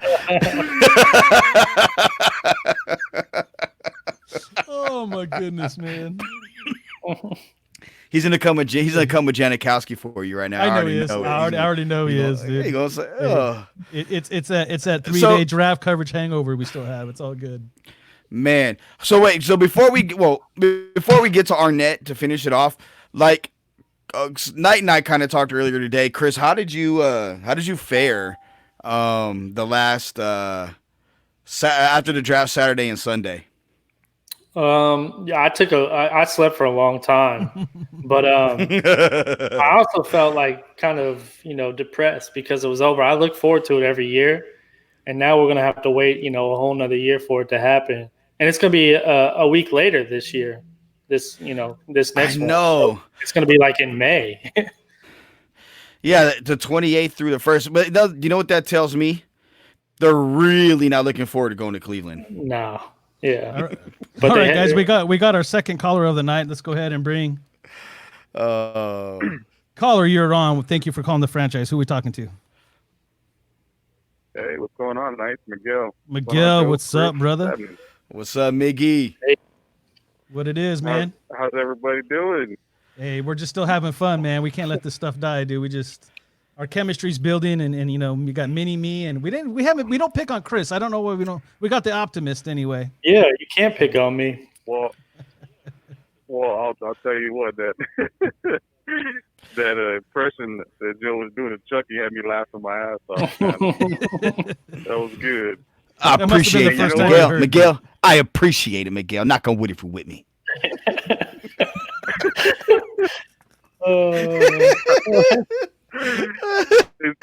Speaking of laughing my ass off, what did you guys think, Joe, of the Raiders not having to sell any ass to get a pretty good draft? Hey, no, I like the draft. I said that. We said it that day. In fact, I think I was the only one that defended the Arnett pick on our panel on day one. I was kind of defending it a little bit. Right. At the same time, I like what they did. I thought they would add, a few more picks, and not end in the fourth round. But you know what? By adding Javen White and some of the other guys that they added as undrafted rookies, it's like adding fifth and sixth and seventh round picks. So for them, I love what they did. Their team has really done I like what Mayak has done. Their scouting department, what Gruden, and with everything that they've done and all, I feel like they did a really good job. And they got ball players. And what I love most about what they did is they stayed true to who they are and the identity they want to continue to build. That's true. Speaking on that Arnett pick, do you think that he's gonna help to round out that secondary? Because I know last year it was definitely a work in progress, but I really see him being a really, really good piece and helping to lock on that outside, and also helping out the pass rush for the defensive ends, holding up coverage, and then getting more pressure on QBs and getting QB hits and sacks and stuff like that. I don't know, man. He just seems like a really he's a Raider to me. If I could just sum it up, the way that he plays, the mentality, the work ethic, the way that he hangs in there, I think he was born to fit that role. I really do. Chris, go ahead, Knight. The more that I watched him afterwards, these last few days, I thought they might move him inside until we got Robinson. So then I started looking at him from a different point of view, and he's a dog, right? He's just that tough dude. He's your typical Raider press man corner, and I think that he's going to have a true shot of being the starter on that side. Now we like a couple of other Raiders. We like Nixon and we like Johnson. Isaiah Johnson we haven't seen much of yet. So I mean, there's going to be some great competition there. But his style of play is going to play very well into what the Raiders are trying to do, and I think he has a fantastic opportunity in this defense. Chris, what was the reason? No, hold on. Well, Chris, what was the reason why he didn't run a faster 40? Wasn't he like nicked up when he ran or something like that? Yeah, so it's interesting you brought that up. So I was one of the pessimists when they picked him because I thought it was a little bit early because of just the facts that I had read about him. So he's got short arms, so they're 30 inches. Typically, you want a guy that's in the high 31 to 32-inch arms. But as far as the running, Mike Mayock actually was on Sirius Radio today, and they had him at a 4.43. The combine had him at like a 4.56. So there was a little bit of a discrepancy there, which I don't know what the reason for that was. But also for anybody that's listening, Ted Wynn of The Athletic did an article. He does their X's and O's. So he works for The Athletics, and he does their X's and O's. And he wrote an article about Damon Arnett. And after reading the article and watching the different clips, it made me feel a lot better about him, that he can play that press man on the outside, because I think that's where he's going to start off. Ted Wynn's a good dude. Ted Wynn did some work for me on the Wheel to Win back in the day. Yeah. He used to have a segment on my show over there. Yeah. Bring him back. What are you doing? Bring him back. Oh, he's big time now. He's with the Athletic, man. I know we got the connection in. If we can get him away from the Athletic, dude, let's bring him, because that guy has X's and O's, dude. Yeah. He's a good dude. Yeah. But yeah, anybody should go. He was I think it's small time free. when I knew The Athletic is free right now, so anybody could go read that article. It's a really good article on Damon Arnett. You there, Miguel? Yeah, man, I'm still here. What you got, brother? I remember watching a game. It was an Ohio State game. I don't remember who it was against, but the one thing I do remember is them talking up Okuda in the game, and the announcers talking about Okuda in the game, and they weren't talking about the guy who was playing opposite. But what struck me was that they were picking on Okuda on that game. Now, if you guys remember what game that was, let me know. That was most of the games because he only gave up one touchdown in his career. That's a trip. Yeah, that's a trip to me. And keep in mind, when we drafted him. Sorry, go ahead. No, yeah, they've got 3 corners that are going to be first round picks. So, they had Arnett that came to us, the Okuda, who was the 3rd pick, and then next year Sean Wade is going to be a first round pick. And the corners of Ohio State typically stay on their side. So you're right. I mean, nobody really challenged Arnett. And if anything, what he can do is disrupt passing patterns, right? So, Patrick Mahomes and that passing offense is all based on timing. If Arnett could just, slow up a receiver, that's going to make a huge difference, And again, it comes down to, okay, maybe we give up yards, but can you create turnovers? Can you get the ball back? And I think Arnett has the ability to do that as well. Yeah, he's just an all-around solid corner, and like you guys were saying, I didn't quite get it at first, like what happened with Burrow last year. Yeah. But then I looked into it, and there were some things, it's the other intangibles that you see that start to jump out, things that are second nature to him that a lot of guys kind of lack. He's got good instinct on the field. I got a good feeling about that one. He's gonna be pretty good. And I think that's again a testament to what the Raiders did all off season long. Joe hinted to it earlier. They had a plan.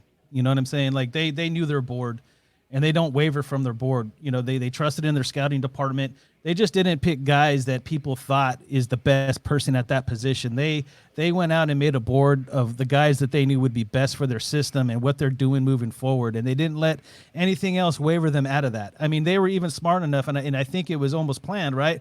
They, instead of just holding back and getting guys, they took advantage of the fact that it was a different offseason. You couldn't get a lot of these late round guys in for interviews and test runs and kind of kick the tires a little bit. So they knew the guys they already had target they can get, like a Javen White, and they moved up and got players that they might not have gotten if they would have stayed back.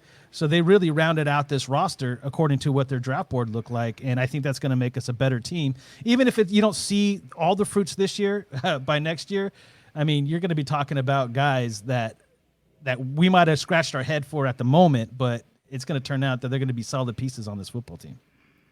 And I think it should be noted, the defensive backs that we've brought in are all good tacklers. So maybe your defensive strategy is, you'll bend, but you won't break, So when the guy catches the ball, he goes down immediately because we have better tacklers back there. Where in the past, we've given up so much yards after the carry that with these better tackling defensive backs, the ball carrier goes down as soon as he catches the ball. We're not giving up all these empty yards. And that's most defenses, nowadays in the NFL. No doubt. Bend, don't break. Right, no doubt. Very rarely do you have a defense that's going to like the polar opposite of what the NFL is, where there's going to lock the game is catered for the offense. Okay, can you tackle? Can you rep? Can you finish? Yeah, right. I mean the offense. Absolutely. So to have those types, you're right. Is critical.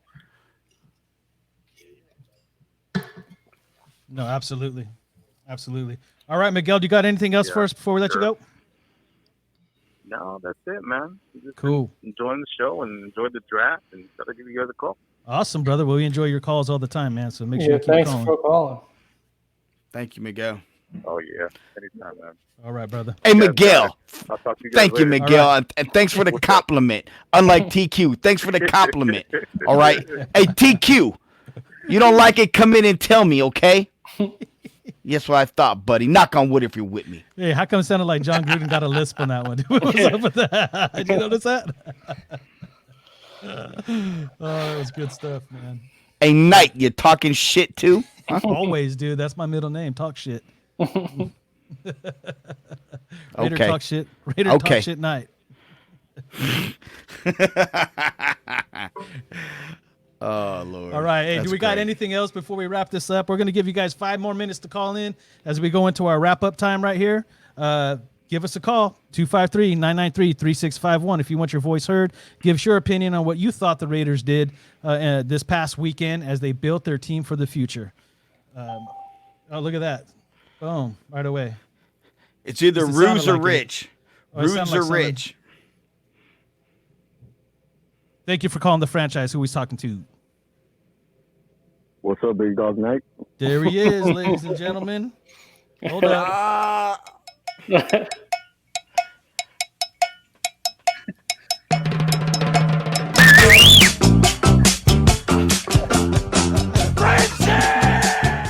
Oh, Rich, man. Long time no Raider hear from, Rich. brother. What's happening, dude?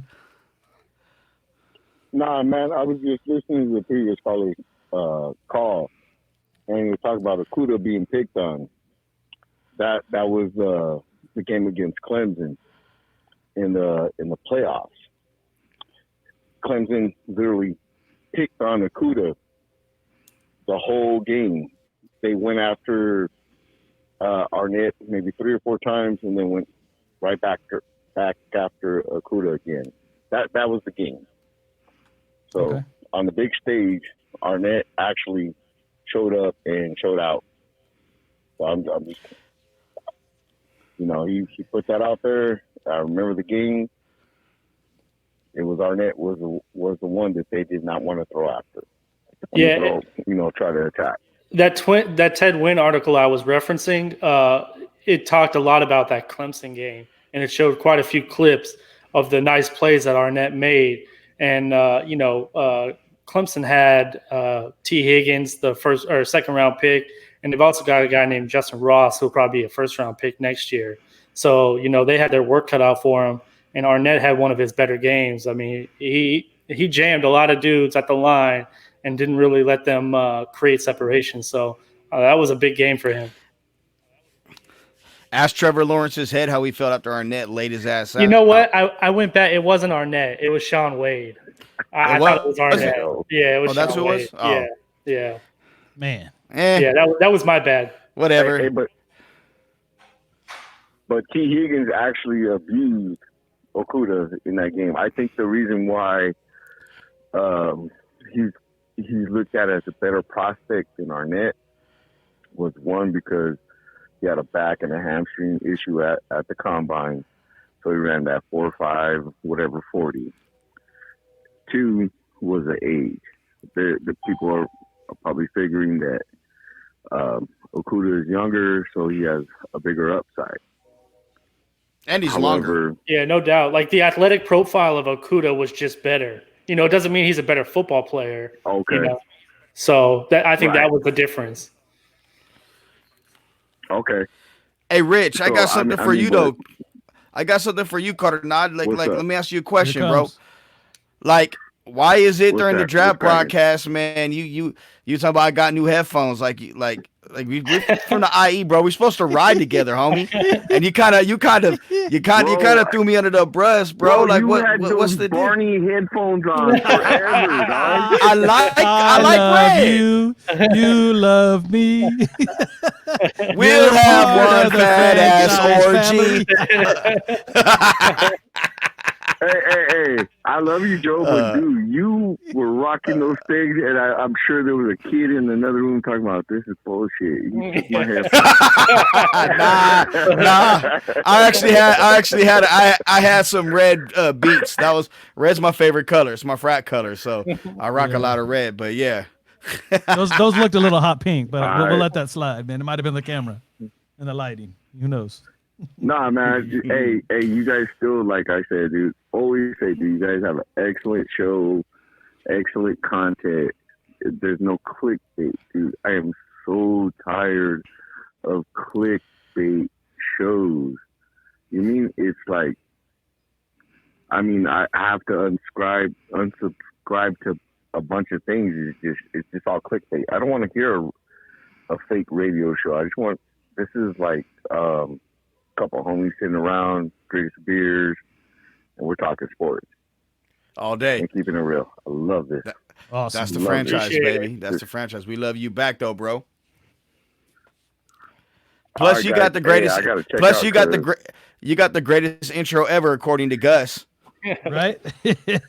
Okay. Okay, Literally, that just means I call too many times when I'm faded.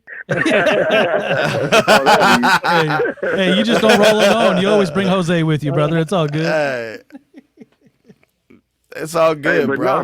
No, but, I always listen. I'm hungry for Raider content. Especially right now, we're going through this pandemic, and we don't actually have sports. The NBA should be going on right now. We should have baseball. Baseball going on. We should be having, Dodgers and Giants going at it. We should be, all these good things going on, and we don't have it. The NFL is actually giving us a little bit of something to hold on to our normal, how do you say this, normalcy of life. Mm-hmm. Yeah. With the draft. And I really, really appreciate it. Because, man, dude, my normal drive to work is like sometimes 45 minutes, sometimes 25 minutes. Right now it's like 10 minutes. I'm sleeping in like an extra 30 minutes. I'm loving it. Right. However, just life ain't the same, Mm. So I appreciate what the NFL is giving us. I'm hoping the NBA gets back since Vegas is empty. I got a question, Joe. Should the NBA set up teams in different hotels where they go down to the T-Mobile Arena and play games, maybe with no spectators, no audience, no nothing, and just televise them? I say they set them up in this.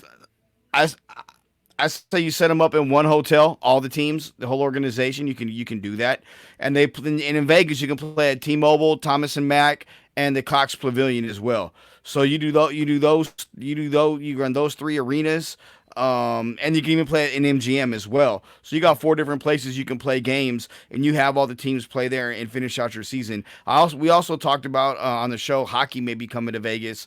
And they finished their season out there as well. But Orlando is also an option for the NBA at the Disney World area. But I think Vegas makes the most sense for everybody. Everybody wants to go to Vegas. There's more to do, and you can only see the rat with big ears so often in Orlando. Plus, it's on the West Coast. Exactly. All right, fellas. Hey, it was nice talking to you guys again. Yes, Rich. I got to check out because my old lady's already looking at me crazy. It's all good. We got another call too, man. So we're good, brother. Peace out. All right, Rich. All right, Rich. Late. All right, ladies and gentlemen, getting ready to introduce to you for the first time as a part of the Franchise Sports Media Network, Ruse. What's up, brother? What's going on, fellas? Hey, are you gonna have any more of your best? You gonna have any more of your best friends call us and talk you up yet again, or what do you got? Well, I got to space it out a little bit, We all got bets. We all got bets already that your mom will call by next week. There you go. It'll you got to be careful what you ask for. I know, right? Oh shit. Yes. So I got a couple of interesting notes. Right. My perspective is a little. I try to look at things as a whole. So, a couple quick notes. I don't know if you guys saw, but Garyon Conley, the Texans declined the 5th-year option on him after giving up a 3rd-round pick for him. Apparently, I guess they still like him. It's kind of like a prove-it deal, kind of like how we did with Carl Joseph last year. Right. So. Yeah, that option was like $10 million. They don't have any cap space. Yeah, so they're rolling the dice. I mean, we'll see what happens with Conley, but he's not a Raider anymore, so it doesn't really matter. But you still want to see the guy do well, Sure. The Arnett. Oh, one thing on Arnett. I don't know if you guys saw, Chris Carter is kind of like his mentor, godfather type guy. Mhm. And he did an interview. I forget who it was, but Chris Carter said that the reason why his 40 time wasn't so great was that he ran with a tweaked back and a hammy, so that affected his clock time. So if that's true, I give the guy credit. I mean, at least he didn't push out and didn't run. Mhm. He wanted to compete and Yeah. he ran. So you got to give him credit. But for it that. came from Chris Carter.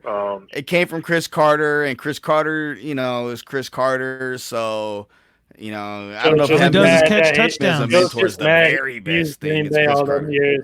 Because all he does is catch touchdowns, Joe. You should know that. That's all he does Nah, is catch touchdowns. No, honestly, no. I'm not even. Chris Carter, the player, never bothered me because Green Bay did a great job. Like it is Randy Moss that killed Green Bay. Yeah. Screw Chris Carter, but him as a broadcaster, how we did Fox with all this stuff, and then Does he the have a gold lies jacket? that he was talking about LeBron and bro, don't get me started.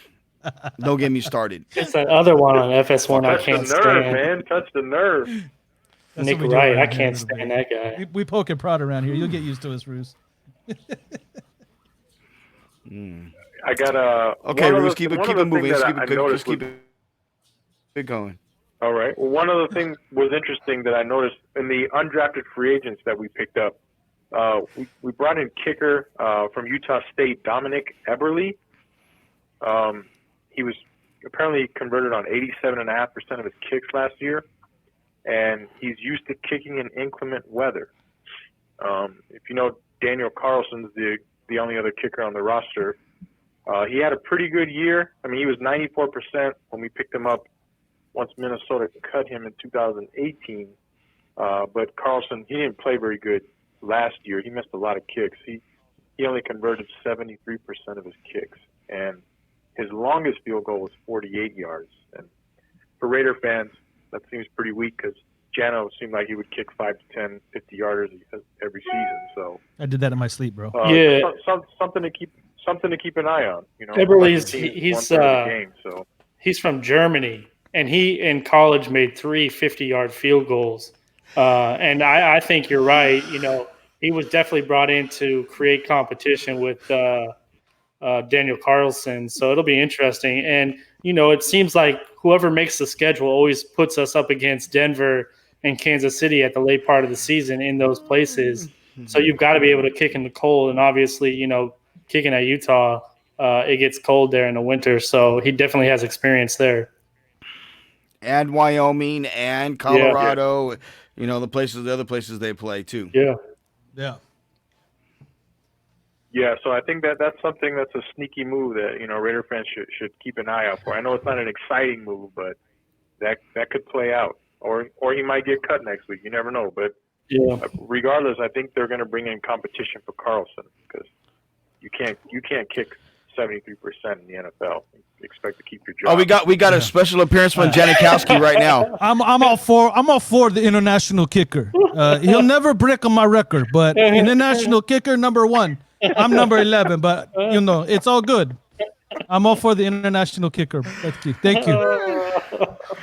Hey Joe, fuck you.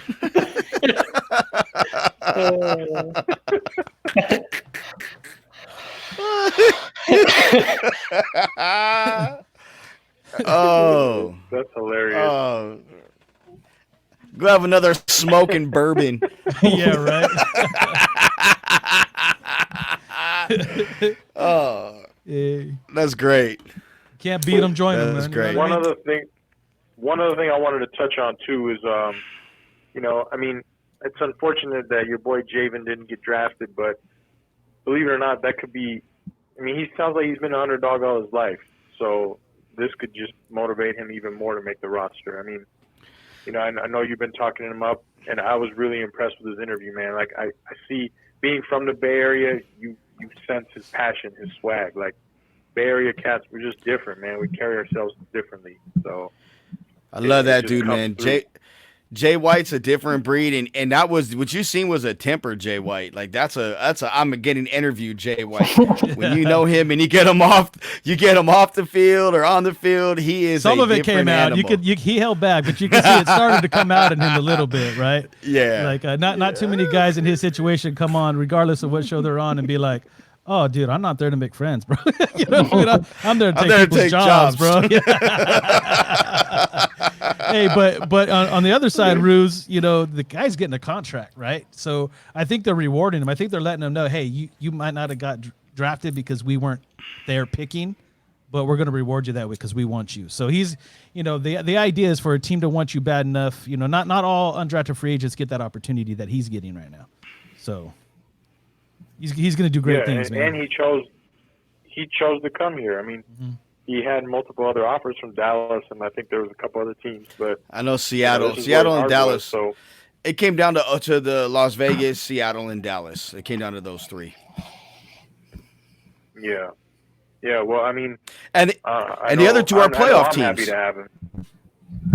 Yeah, that's me too. Yeah, I get to cover my homie for a little bit longer. No, he's going to do big things in Vegas. He's already got the name in Vegas, so it's really going to help his brand as a whole. So it's a very, very smart business move, very smart and a talented football player. And now he's a very smart, talented business acumen Raider football player. And a college graduate, man. And a college graduate, for sure. With honors. Yep. That's awesome. 100%. Great story. Yeah, man.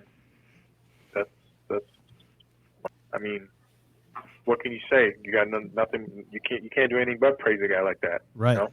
Put the work That's in, real. you get rewarded all day, and that's what's great about Jay. What else? I mean, I think that's pretty much it. That's all I pretty much have for tonight. You know, another great show as usual.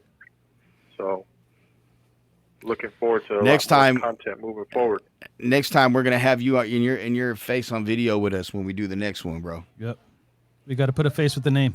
Let's do it. Yep. I'm thinking a little Arsenio Hall action, you know, roots, stuff like that. No, I don't know about that.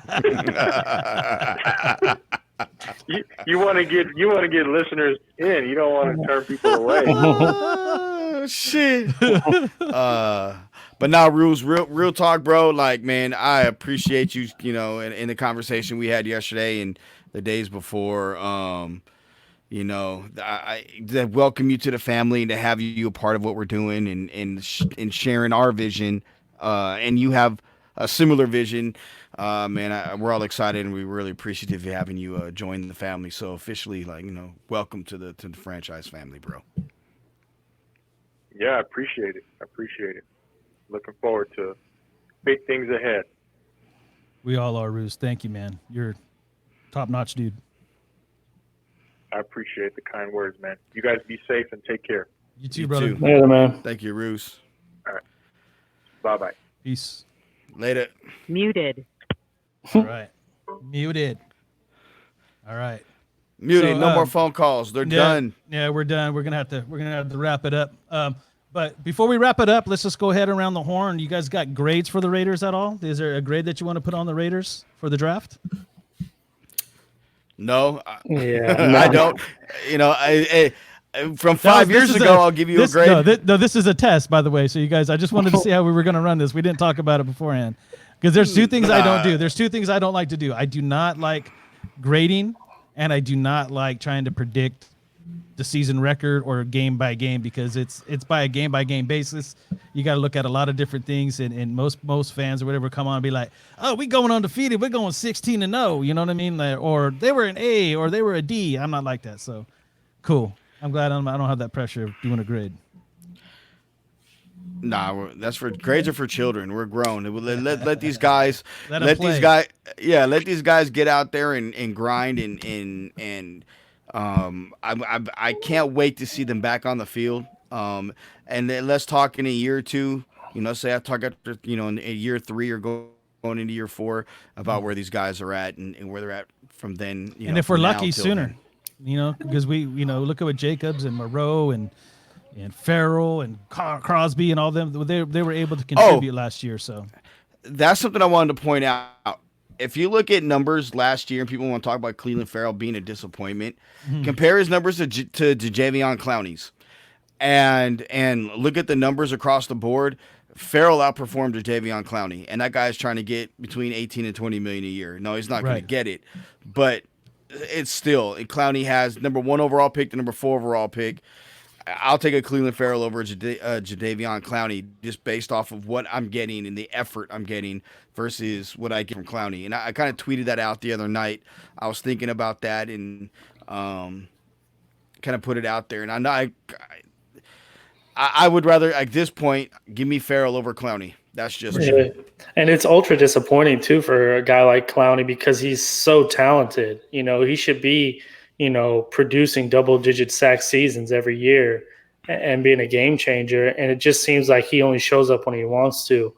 But, yeah, I mean, you guys are right about the draft. I mean, you got to let it play out, let these guys play for a couple of years, and then you get kind of a feel for who they are. And people develop at different times, so some guys might come on right away. Some guys take a couple of years to develop. So I'm just excited by the competition that they brought in because I think all these guys that they brought in, are hungry to compete. Awesome, man. Awesome. So before we get out of here, Joe, where can the audience find you? Man, franchisesportsmedia.com. Twitter at Joe Arrigo, ARRIGO, or at the Franchise LV. Myself and TQ run that account. Go ahead, subscribe to the YouTube page. You need to get to 100. We're almost there.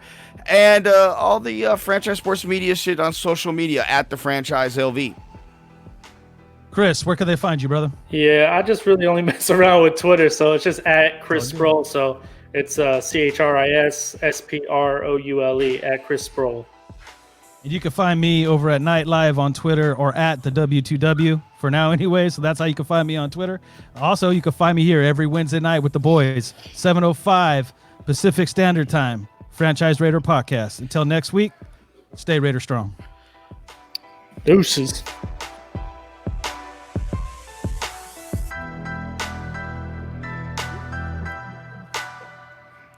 The Kingdom. That's the name of this song right here. Squeeze. Knock on wood if you're with me. Oh, God. Hey, Squeeze. Why don't you knock on some wood, buddy? Knock on wood if you're with me. Mini, They're calm with down, me, Mini-Me. Squeeze. Mini-Me, calm down. Hey, look here, Janikowski. I'll cut your ass. Franchise. Never want to draft his Ow.